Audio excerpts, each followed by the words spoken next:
Hello, ladies and gents, kittens and squirrels.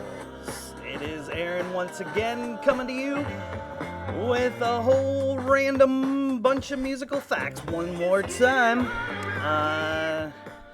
Just coming into it with a theme song to a show I've been digging lately. It's called Sneaky Pete About a Con Man. You can check it out on Amazon Prime if you got it. Pretty cool. I think there's only 3 seasons and that is it. That is all. So check it out. Right. So I thought we would get into a little bit of royalty, some dreams, and some other randoms. But first off, I wanted to put out another disclaimer for this week. I think I put one out last week as well.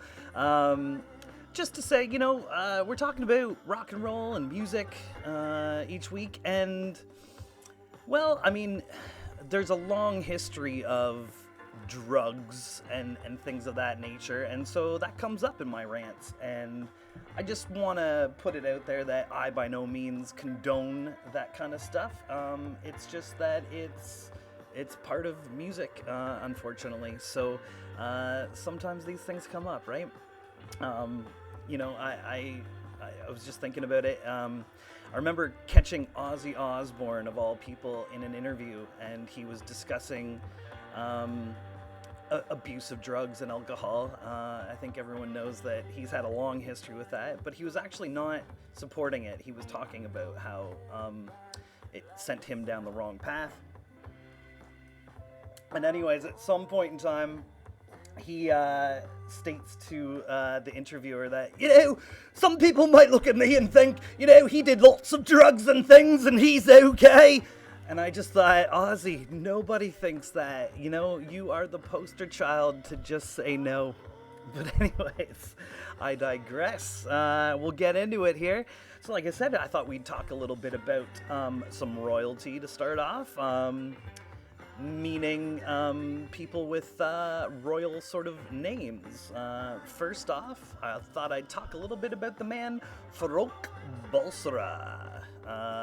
You might not know the name, but you probably know his stage name, Freddie Mercury of Queen. Interesting dude. Super talented. One of a kind. Left the world a little too soon as far as I'm concerned, and before he left, he produced some very interesting music. I thought about getting into Bohemian Rhapsody, but honestly, that is such a fabled song with so many interesting details that would honestly take up my entire time. So I thought I'd get into some other stuff about the man. First off, if you haven't checked out the movie about Queen, Bohemian Rhapsody, you should check it out. It's a pretty good biopic, I think, and it dived into a few cool little details about their career. And one of the things that I found interesting in that biopic was the fact that Freddie, was known for having an extreme overbite, and that was actually due to the fact that he had 4 extra teeth on his upper jaw, and he had been told that he could have them excised or something and extracted.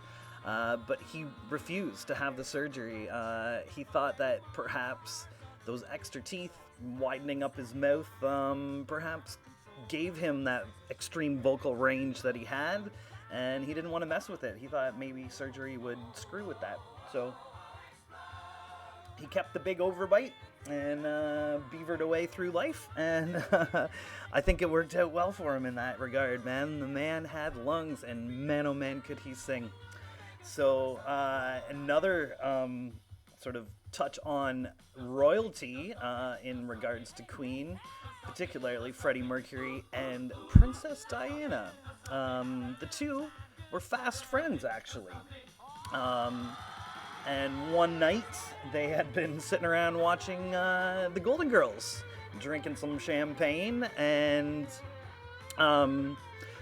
Freddie and a friend had an engagement to go out to a gay bar, and Diana insisted that she come along. So they actually put her in disguise and snuck her into the bar. Big sunglasses, an army jacket, and a cap, and no one was the wiser. They had a good night and returned home without anyone, none of the paparazzi or anything like that getting in the way. So I thought that was kind of an interesting little, historical note. Next up, I thought I might talk about Brian May, the guitarist of Queen. Interesting dude. And this is sort of touched on in the movie, but I don't know if everyone knows this, but the man was extremely smart. He was a brainiac, to say the least. He actually, prior to becoming part of Queen, was studying astrophysics, which I don't know a lot about, other than it's confusing and mind-boggling. And believe it or not, he actually later completed his doctoral thesis and earned a PhD in astrophysics. And that thesis is actually online if you were so inclined to check it out. I took a little peruse of this, and I can assure you, unless you are thinking on a whole nother level, don't bother. It's pretty intense. I had no idea what I was reading. I couldn't follow it at all.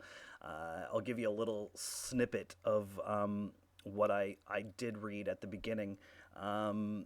It starts off with, this thesis documents the building of a pressure-scanned Fabry-Paro spectrometer equipped with a photomultiplier and pulse-counting electronics, and its deployment at the Observatorio del Teide at Isana at an altitude of 7,700 feet for the purpose of recording high-resolution spectra of the zodiacal light. What? That's some word salad there for sure for me. I have no idea what he's talking about.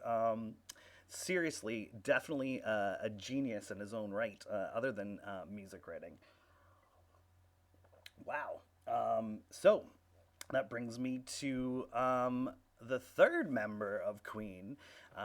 He didn't provide a lot as far as the songwriting, but one song that kind of stands out is fabled that he had written entirely himself, and the other boys weren't a fan of it.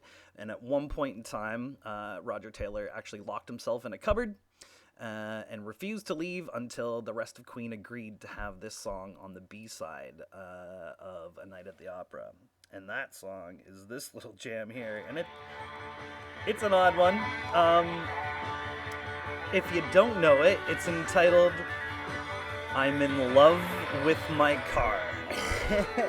And it pretty much is just a love song to his car. It's talking all about how beautiful and wonderful it is. So definitely not one of their hits, but it goes down in Queen's history as the only song written entirely by Roger Taylor. So, right. I'm in love with my car. Interesting stuff. Right. So, from Queen, we'll move to a little bit about drag queens, perhaps. This little tidbit is about this woman here. Infamous woman in the country and western biz, a little Dolly Parton, and I love this jam. Great one. Reportedly, years ago, I don't know if you guys know this, but Dolly is often a popular character that drag queens mimic or do themselves up as. And one time, Miss Dolly decided to enter a drag queen competition for fellas dressed up as none other than herself. And so she didn't tell anyone and just entered to see what would happen. And yeah, it turns out that she lost. Some other dude apparently looked more like her than she looked like herself, so I thought that one was kind of wacky. All right. Well, moving on from queens and drag queens to a man who liked his makeup as well. And of course, I'm talking about this wacky dude, Mr. Alice Cooper, infamous man. He definitely brought some weirdness to the stage, and certainly, messed around with his appearance over the years. Most famously, all that black makeup over the eyes, very interesting stuff. But also, much like Brian May of Queen that I mentioned, Alice Cooper, known for being a super duper smart dude. And they kind of poke fun at it in the original Wayne's World movie, if you recall.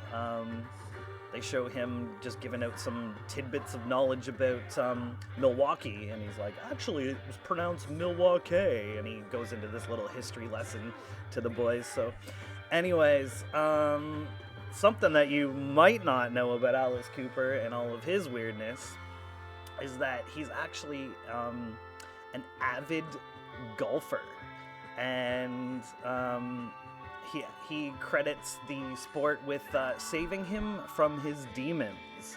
Turns out Alice had his own problems with the drink and other things, and he's long since cleaned up his act and stayed on the straight and narrow, and he attributes that to golf as one of the ways that helped him. He tries to play 36 holes a day, which I don't know, man. That's an intense habit, that's for sure. And he's even written a book called Golf Monster: My 12 Steps to Becoming a Golf Addict. So, like I said, he attributes golf with saving his life and putting him on track. So I thought that was pretty groovy. Also, just when I was doing some research on this, I found an ad for Alice's brand of mascara, and I thought I would show you guys because this is hilarious. I don't think it's on the market anymore, but you can check it out here. It's called Whiplash, and see the ad there. There he is in all of his freakiness. Not really showing that too well, but anyways, there you go. So the ad reads as, "Liberate your eyes with Alice's own unisex mascara." Who knew there was such a product? Alice says, "With the one you love, get a tube for you and your best friend." And yeah, so I imagine if you could get your hands on some of that, it would probably be worth a little bit of dough there for sure. Right. Moving on to some other royalty here. Maybe we could talk about this man here. Definitely no stranger to the weird as well. This is the intro to a little tune called Purple Rain by Prince. And yeah, you can say what you want about the man. He was definitely a strange bird.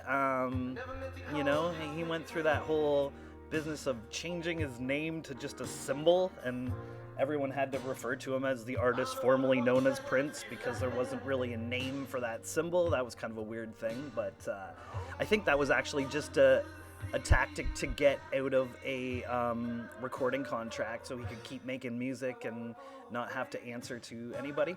But anyhow, there's also reports that he had installed an entire team of tailors in his house just to fabricate these crazy get-ups that you used to see him wearing. He often had a very outlandish fashion sense with some almost quasi like medieval looking stuff. I don't know, it was out there for sure. But anyway, I mean, say what you want, but the man produced a serious amount of music and was a big contributor to the music scene over the years.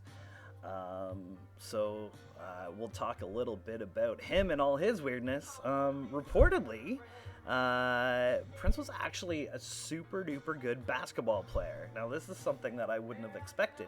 For one thing, the man was, shall we say, vertically challenged. He was not a tall man. And in fact, a former basketball coach had said that Prince was clever, quick on his feet, and played like a natural leader while on the court. And the only thing that was actually, holding him back was his height. So there you go. And just as a side note, there is an amazing story told by Charlie Murphy, Eddie Murphy's brother, on the former Chappelle Show, where he discusses going to play basketball at Prince's house. And it is all kinds of shenanigans. Hard to believe, but if I think about it, I'll throw a little link in the comments if you wanted to check out that video and hear that tale, because it's pretty out there. So, talking a little bit more about Prince and all of his music contributions, this song that I got playing here, Purple Rain, actually might have ended up sounding quite a bit different. Reportedly, he had in the past worked with Stevie Nicks of Fleetwood Mac a fair bit, and they were fast friends and enjoyed working together. And at one point in time, Prince sent Stevie a 10-minute instrumental of this song that would eventually become Purple Rain. And he asked her, hey, Stevie, can you write some lyrics to this song I'm working on? And the story goes that she rejected it flat out, not because she didn't like the song, but because it was overwhelming. She said in an interview, she said, I called him back and said, I can't do it. I wish I could. It's just too much for me. So she really felt this song, right? And just a amazing little tidbit there. Obviously that song would have been very different if the words on top of it had been from Stevie Nicks and not from Prince himself, right? So I talked about, the man producing a serious amount of music, but he was also a musician onto like another level. His first album, entitled For You, if you look in the liner notes, they credit all of the vocals to him, and as well as, deep breath, electric guitar, acoustic guitar, bass synth, singing bass, fuzz bass, electric piano, acoustic piano, a mini moog, poly moog, arp string ensemble. I don't even know what half of this stuff is. Art pro soloist, and something called an Oberheim 4-voice, clavinet, drums, synth drums, water drums, slapsticks, bongos, congas, finger cymbals, wind chimes, orchestral bells, wood blocks, brush trap, something called a tree bell, hand claps, and finger snaps. Oh yeah, he did it all, man. Just crazy. One-man orchestra right there. I thought that was pretty intense. So I mentioned, Prince reaching out to Stevie for some lyrics, but he also wrote music and lyrics for a lot of other people over the years. Most famously, this jam, which is just a classic. I just love the video for this one too. This is Sinead O'Connor doing Nothing Compares to You. And it was pretty impactful back in the day, long before Sinead kind of went loopy, but anyway, great tune, and yes, Prince wrote this, and he did perform it with the Generation, but it wasn't until Sinead took it over that it became a huge hit. Yeah. And next up, he also wrote this little 80s pop hit for the Bangles. Just another Manic Monday. If you know it, that was Prince, man. So, I mean, you can't help but agree with me, man. I mean, the dude was a creative force to be reckoned with, Yeah.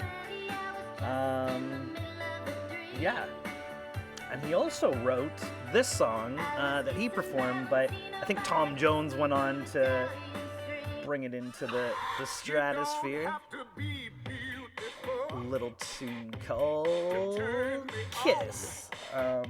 Great little track. Which makes me think about a different Kiss. Of course, I think about this Kiss, the band Kiss, and all their weirdness. The boys love their makeup as well, as I think most of you know. But I want to talk a little bit about Gene Simmons, the infamous front man to this band. Quite an eccentric character onto his own right. But something I found out when I was digging was that before becoming a member of Kiss, believe it or not, Gene Simmons taught at a public school in Manhattan for about 6 months. I can't imagine having Gene Simmons as a teacher, man. That would be an interesting class to have, I think. And he really liked teaching, but he realized before he quit that what he really liked was just standing in front of people and everyone paying attention to him. And so he realized that becoming a musician would be, a far better way to fill this need to have people focus on him. And so, the rest is history there. Found that one pretty interesting. Right, and now, as Monty Python says, now for something completely different, away from the royal people in music, and on to this outfit, The Who. Talked a little bit about Kiss briefly there, and I mean, they were no strangers to partying and the rock and roll lifestyle, but the drummer to this band, Mr. Keith Moon, was on a path of destruction for most of his life. Just out of control, and it's well known. Most people know that his life was cut pretty short, and that's due to his craziness and that rock and roll lifestyle. But I found this story humorous or whatever. This very well could have been the end of his life. Apparently, one night before a show, Keith decided it was a good opportunity to wash down some horse tranquilizers with brandy. Not a good idea. And the show gets underway, and he proceeds to start drumming slower and slower until he ultimately passed out during the tune Won't Get Fooled Again. And so the band freaks out and tries to regroup. They take a brief intermission. They threw him in a shower in the back and tried to get some coffee into him. And he came back out. They performed the song Magic Bus. Not too well, thanks to Keith being out of his mind. And eventually, they just kind of tossed him to the side. And Pete Townsend yells out to the crowd, "Is there anyone who can play drums?" And lo and behold, there was some 19-year-old in the crowd that came up and they performed 3 more songs with some random dude from the crowd, which I thought was just amazing. What an opportunity for that young 19-year-old, eh? I would love to hear some footage or video of this recording, but I don't think there is any in existence, so that's a shame. Anyways, moving on. I don't know if anyone knows this outfit. Dusty Springfield. I just love this jam. It's got such a cool sound to it. This is, of course, a little tune called Son of a Preacher Man. So, reportedly, Dusty had a little bit of a habit of her own. Not too destructive to her, perhaps destructive to her bank account. Turns out that she had a particular way of blowing off steam, and that was breaking all kinds of china. And she would spend hundreds and hundreds of dollars on cheap china at thrift shops and things, and then go home and just smash it. And she felt a great release from this.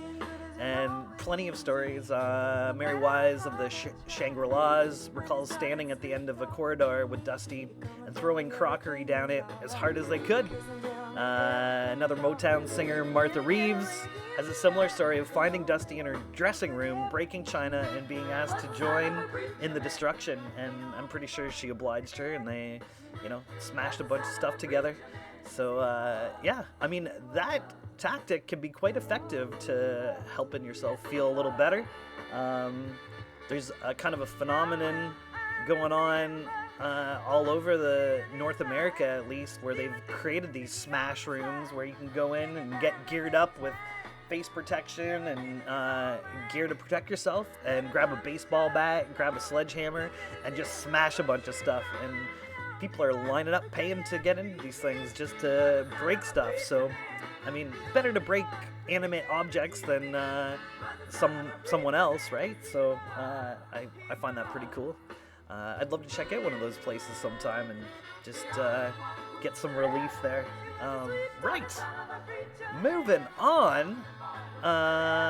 This one comes to us from a little outfit known as the Beach Boys, and they have a connection to someone that I don't think most people would know. So I'll play a little snippet of who they're connected to. Pretty girl. It's an interesting Pretty, song. pretty girl. I don't know if anyone would recognize the voice, but this Cease to exist. is none other than Just Charles come say you love Manson, me. fabled psychopath, Give responsible up for the your world. Sharon Tate murders and Come on, all you kinds can of see. shenanigans. But long before that stuff took hold, I'm your kind. the drummer of the Beach Boys had actually befriended Charles Manson, and he had spent time introducing Charles to all kinds of music industry types, and actually at a certain point rewrote this song that was recorded by Charles Manson, and it wound up on the B-side of one of their 45s. So I'll play a little snippet of that.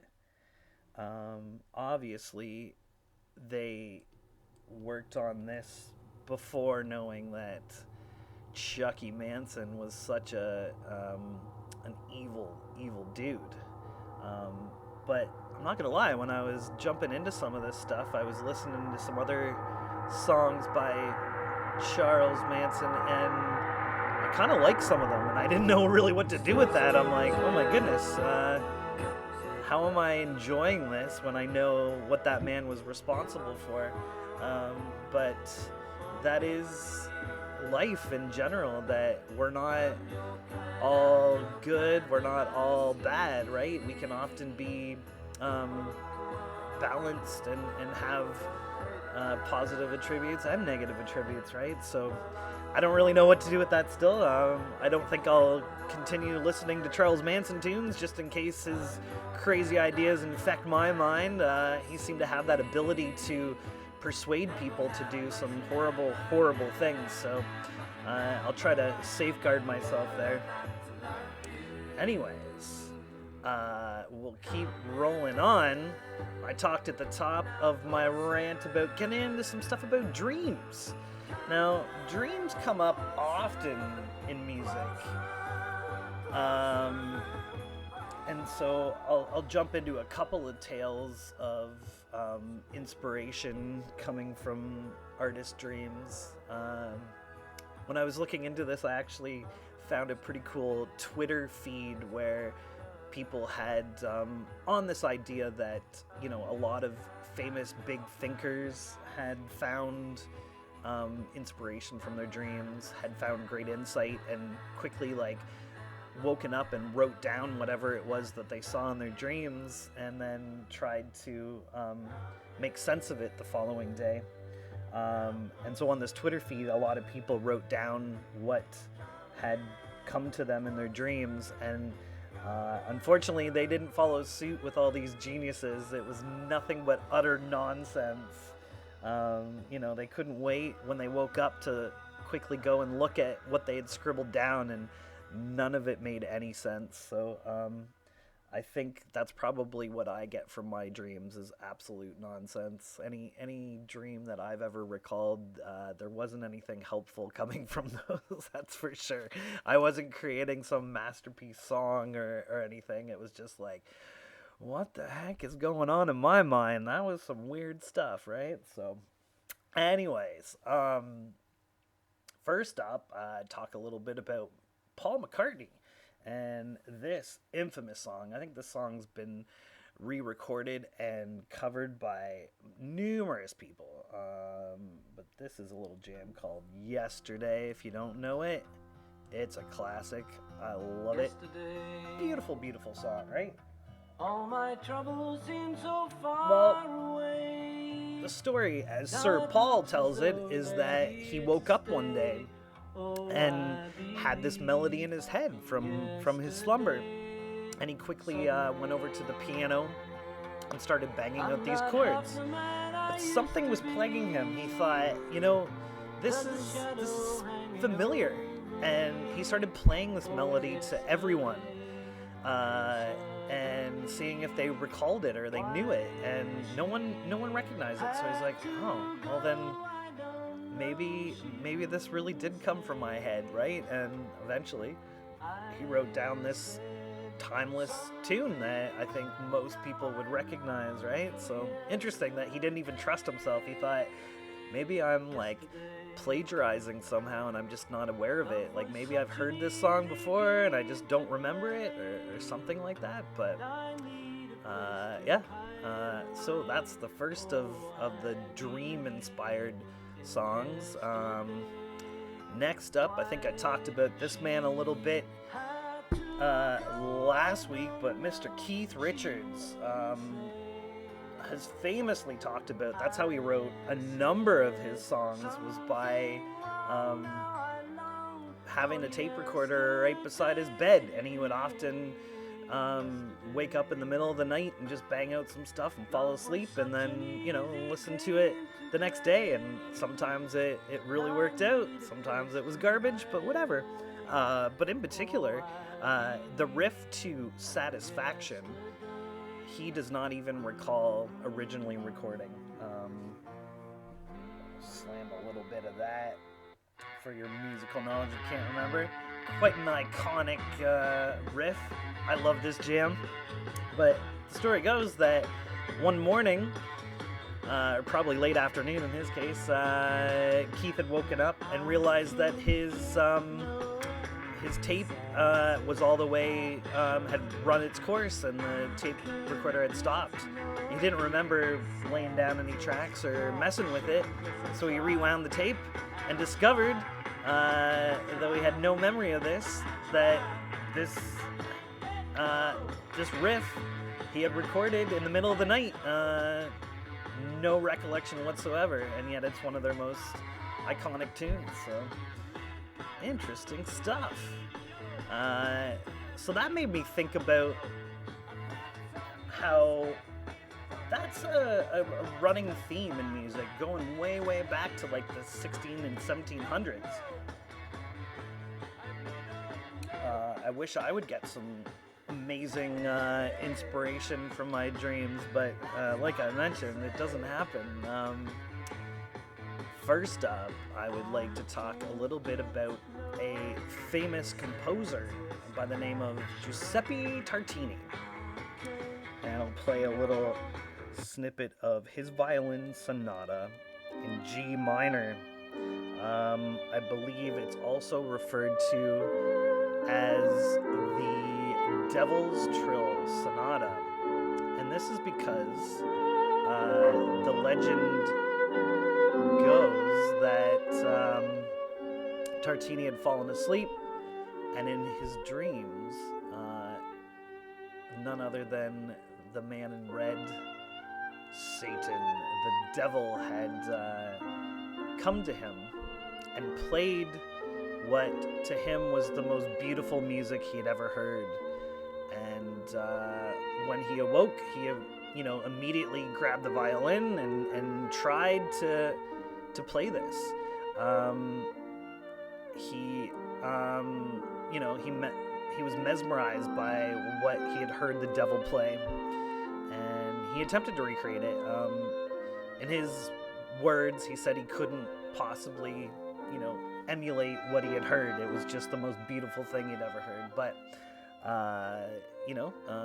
story goes that he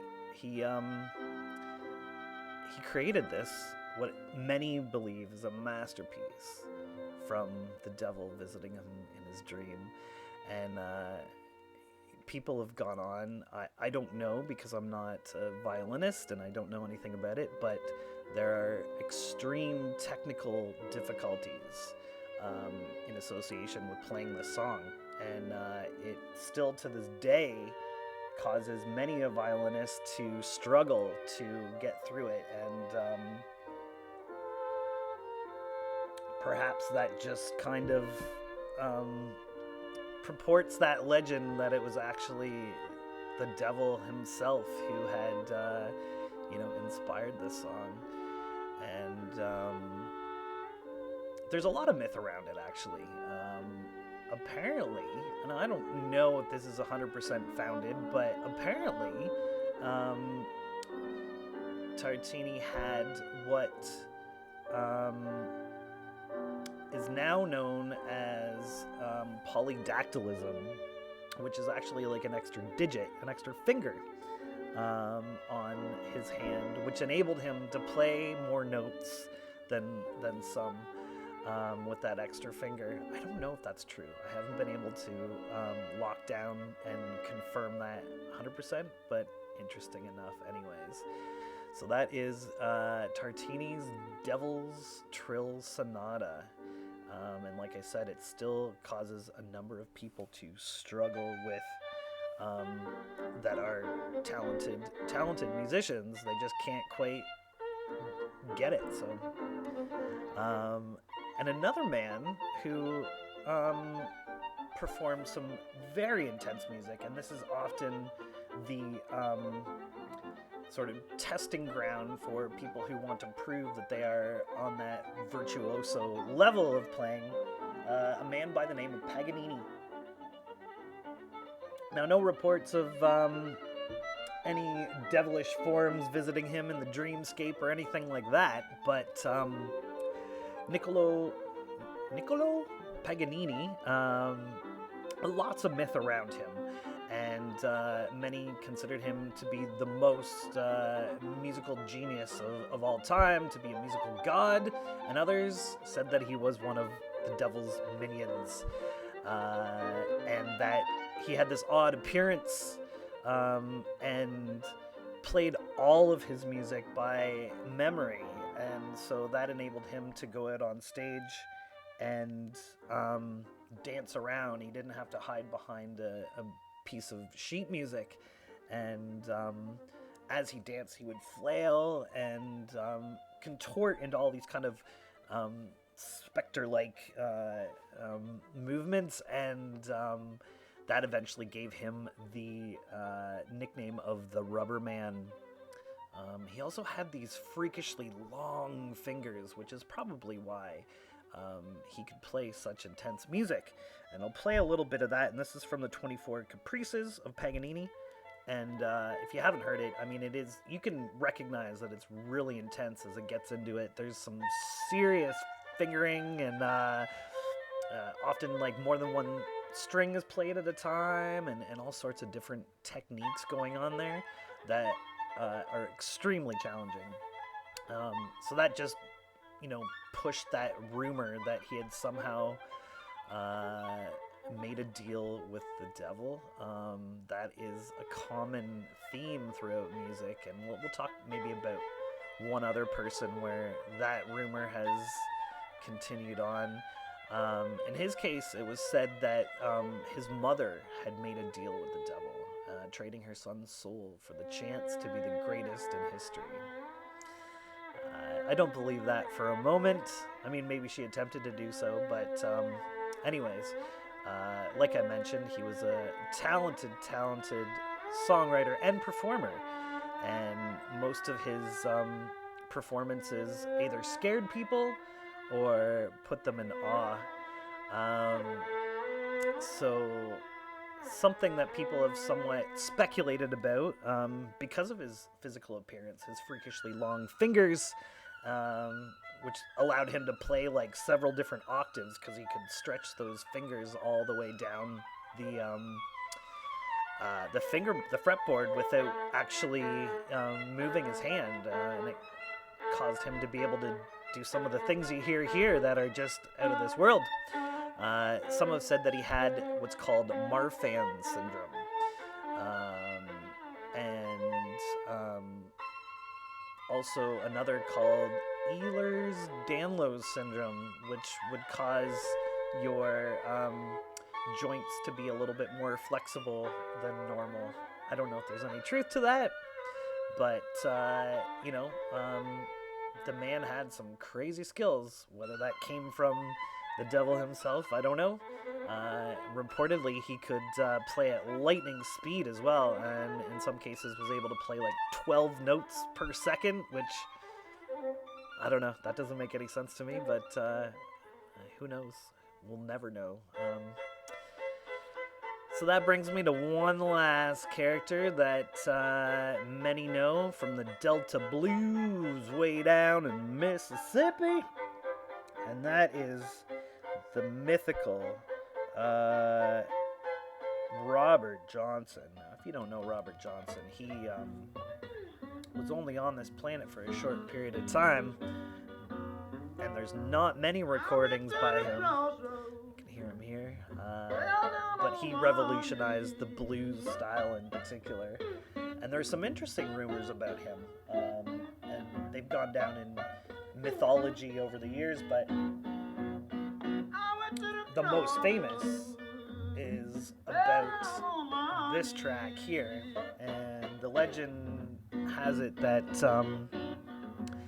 he had been seen playing around at some of the juke joints in the area, and he couldn't play to save his life. He was horrible, and at one point in time he just disappeared for a matter of days, and no one knew where he was.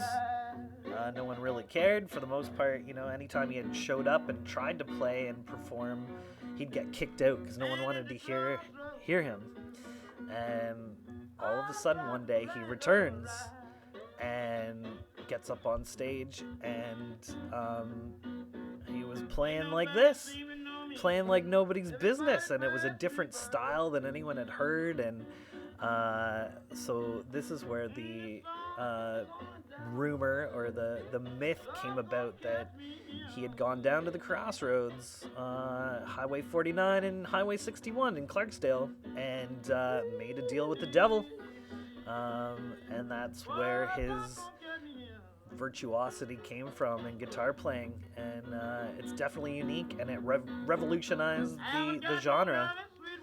And I think, you know, just to help with that mythology, he of course passed away at the young age of 27, and we've talked about a lot of that business before, but that's sort of an infamous club that you don't want to be a part of. But there are a number of musicians that passed away on that year of their life, and yeah, I think that just built up that even more. So yeah, Robert Johnson, classic.